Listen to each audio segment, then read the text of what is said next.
நம்மளுடைய batch student இந்த ஒரு கொஸ்டின் டவுட் கேட்டிருக்காங்க. என்ன கொஸ்டின் பாருங்க, கூட்டுத்தொடர் வரிசையில் தான் கொஸ்டின் கேட்டிருக்காங்க.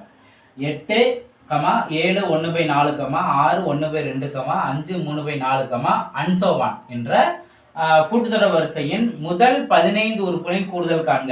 அப்போ நம்ம என்ன கவனிக்கணும், இது ஒரு கூட்டுத்தொடர் வரிசைங்கிறத நம்ம தெரிஞ்சுக்கிறோம். நெக்ஸ்ட் அதோட கூடுதல் காண்க அப்படின்னு கொஸ்டின் கேட்டிருக்காங்க. சரி, எந்த ஆப்ஷன்ங்கிறதும் மென்ஷன் பண்ணல. ரைட், இப்போ கூட்டுத்தொடர்ல கூடுதல் கண்டுபிடிக்கிற 2 மெத்தட், அதாவது முதல் உறுப்பும் கடைசி உறுப்பும் கொடுத்திருந்தா ஒரு ஃபார்முலா, கடைசி உறுப்பு கொடுக்காம இருந்தா ஒரு ஃபார்முலா. ஓகே, அப்ப அந்த ரெண்டாவது கேட்டே தான் பார்க்கணும். கடைசி உறுப்பு கொடுக்காம அதோட கூடுதல் கேட்டாங்க அப்படின்னா Sn = n/2 × 2a + n-1 × d. ஓகேங்களா? ஸோ இதுதான் மெயினான ஃபார்முலா. நமக்கு நல்லா கிளியரா தெரிஞ்சிருக்கணும்.